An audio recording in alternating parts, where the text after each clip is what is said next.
my God! I'm just completely speechless.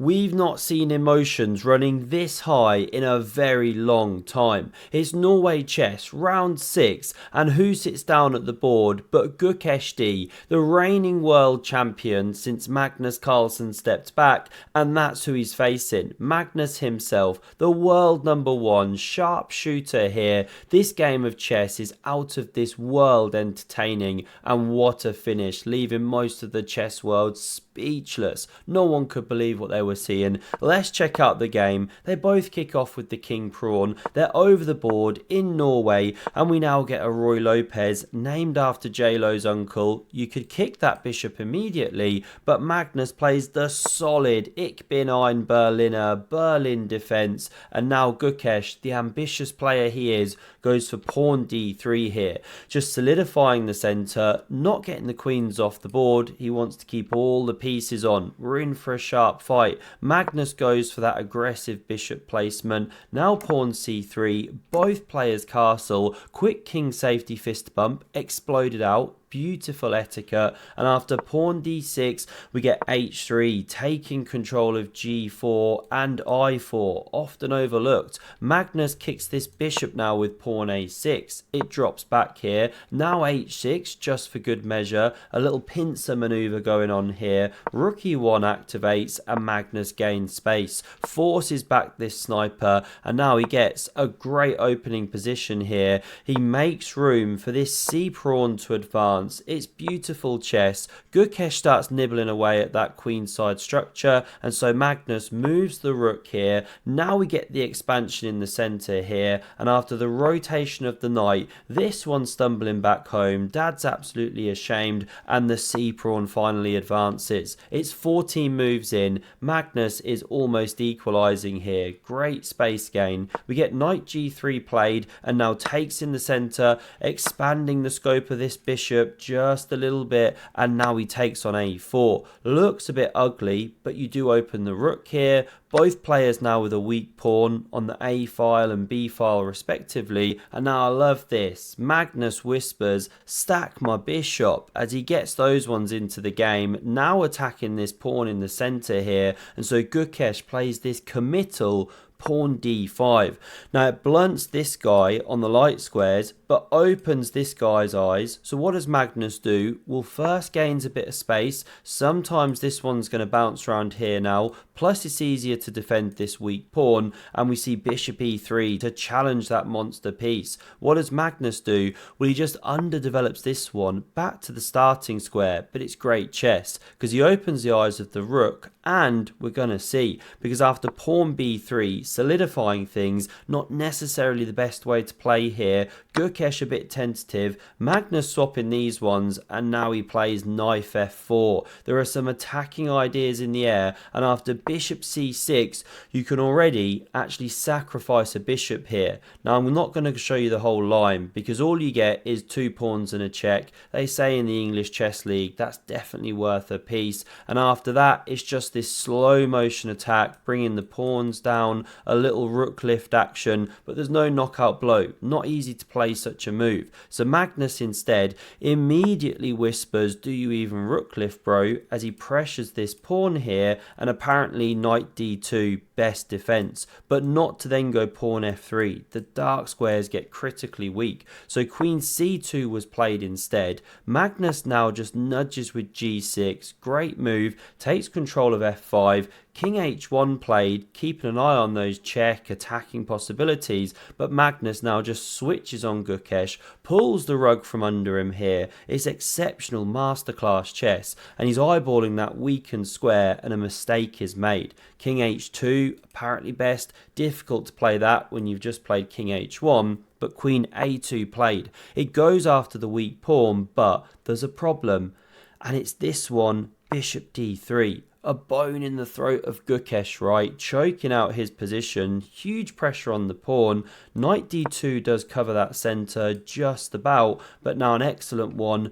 h5, preparing to dislodge this knight. If you ever go pawn h4, it's absolutely suicidal. The knight hops, hits the rook, and opens up the queen to come and checkmate here. So instead, We see takes on a5, f3 no good by the way. The dark squares become absolutely terminally weak. So this one played. Few people start bleating as the queens leave the board. Magnus loves an endgame, and now he blitzes out h4, kicks back the pony, or does he? This is where the game goes bonkers. So tactical here. We're in the deep dark forest. Rook a4 is played, and the idea is if you take and then after takes win this knight immediately, well, after pawn recaptures you're hitting the knight, and if it moves somewhere then you lose a bishop. You know, it's defending this one, so no good to do that. Magnus instead defends this one. Gukesh just drops back with the rook now. I mean, there's a couple of rook moves here, not quite sure what he was going for, but fine, they're getting low on time, and now Magnus just plays this sadistic king g7. I mean, it's utterly beautiful chess. The top engine move. One of the lines that it sets up now is incredible. Wait till you see that. And here's one of those mysterious rook moves from Gukesh. Activating fine, but what's his big plan? Who knows? Meantime, Magnus is going for the kill. Bringing the rook to defend the bishop. Now he's threatening to take the knight. Pawn recaptures. You can move this guy and your bishop doesn't drop. So you should surely retreat this. Top engine move, but Gukesh doesn't do it. He plays the excellent randomizer knight f3. Now this should not work, but things get weird because Magnus now takes. Best move here, we see pawn recaptures to hit the knight, and the way you should go, well, Magnus doesn't actually find it. He should take this one. Why is this good? We've gone to analysis. Well, now after you take the knight here, there's this check, and if you move the king up here, then you can play this incredible takes on f4 to hit the rook. If it comes to e2, here's the line I mentioned earlier with the king on g7 now. There's a knight check. You have to take with the pawn. The king's got no squares. There's a checkmate out of nowhere. Absolutely unreal. And if instead of coming to e2, you come to e1, let's say, well, now you can play this. And you defend this and you remove the defender of this. It's just hopelessly over, of course. So these are some of the beautiful lines after bishop takes, but Magnus goes knight takes on h3. Still a good move, but now things aren't quite as clean. If you capture here, by the way, then there's this, and after rook takes bishop, you go to Forktown. It's no good. Black's winning. So we didn't see this. Instead, the knight's recaptured. Now bishop takes on e4 with a nasty pin. So king h2. Rook d1 is played. You could have even chopped that knight immediately. Also a good move because then this guy can hop. But g4 now played to give the king some room. Rook h8 strongest move, but not found. We get bishop takes on d5. Such a natural move. But after knight takes here, although Magnus is better, it's only a pawn. Gukesh is going to start fighting. He hits that rook. Rook c2, king f6, and watch this. Mushrooms. Magnus goes walkies, h4 gives the knight a square, it hops now with check, and don't go king f6. Boy, is that a rude awakening. That's mate in one. So Magnus steps up. He wins King of the Hill. For those who don't know, it's a variation of chess where you have to get your king to the centre of the board and then you win the game, or you can just win in a normal fashion. But okay, rook a5 check played, and it ladders the king now all the way up the board here. Don't blunder your rook. He doesn't do it. He's world champion, and the best way to go is pawn f5. Really not easy to understand that, but when you click and click and click, it's to stop knight e4. But Magnus plays the very stinky pawn to f6. Now the problem here we're about to see, because check is played, king e2 hits the rook, but now you can check again. That one is covered by the knight as long as it doesn't yet move. This check forces the king back somewhere, not very nice, so Magnus blocks. We see these ones leave the board here.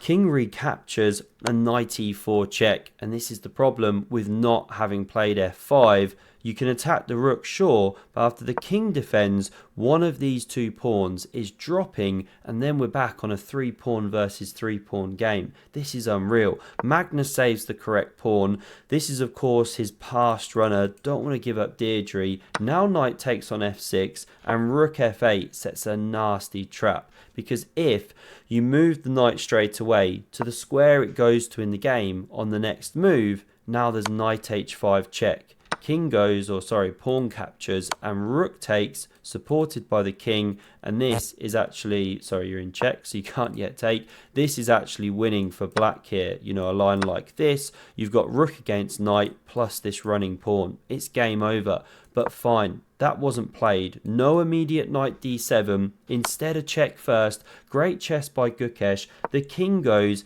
Now he goes knight d7. Now, did he calculate this whole line? If he did, it's unreal on seconds, because it looks like you can play the same tactic, right? But here, look at that. Ival Barovic hates it because it doesn't work. Now when you take on f2, there's a difference, and it's knight takes on e5. And the problem is you're threatening knight d3 check and winning back the rook, of course. So what does black have to do? Well, save the rook, but then you can take on g6. Look at the running connected pawns supported by the knight. It's game over, basically. White's completely killing it. So Magnus calculates, realizes it's not working. He's low on time. He's in the tank. He's trying to make a solution work, but he doesn't find the right one. He should go rook e8. You just defend the pawn here from the knight's attack. There are lines where white still takes, and then you get knight for knight swap. Okay, it's about level, black a bit better. But Magnus plays knight e2 check, and it gets the double question marks of doom, because after takes and king recaptures, knight takes rook, white a knight ahead. Looks like the d-pawn's running and too fast. Forrest Gump over there, but no. Knight d7, sorry, e6. Watch this guy go, an absolute stallion. And if you keep pushing, well, here's the problem. The knight rotates to e4. You make the queen, but there's a nasty check. Sting at the end of the tail, and this is, of course, is a one-end game for white. So coming back here, Magnus sees it and goes king e3 to stop knight e4. But now there's still a winning continuation for Gukesh, but only one move. Can you find it here? So the move he plays is knight a4, and it's simply all about the fact that you come into b2, where you're stopping the pawn queening from d1. Meantime, this outside pass is running. This king is shouldering out the black one. So e4 from Magnus, h5, takes, king d2 to make way for the pawns, but now knight b2 is played, pawn e3 desperation, check, the king moves, king f4, and Magnus does this. The queens are going to be traded off if Gukesh has calculated this line all the way. Oh my god! Oh my god! Oh my god! Magnus banged the table and the pieces fell over. Look at that devastation from the world number one. Turnaround. Historic moment. Gukesh wins against all the odds. Unreal scenes. He is not happy. Not the best etiquette from him. Probably he'll issue an apology after. Not the best behaviour at the board, right? But okay, emotions run high in sport. This was a high stakes game and he lost it right at the end. Just before I sign off here, by the way, June 1st today, Father's Day is on the way. Check out these incredible boards from Chestnut. I got two of them myself, the Evo and the Pro, and they've just even released the Move, where the pieces move literally on their own. Link in the description. You get an extra 2% if you use that one, plus use the code EPIC at checkout, I believe, as well. Get on over there, get those boards, absolutely love them. Hope you enjoyed this game. Look forward to seeing all the comments below, and I'll see you again soon. Cheers.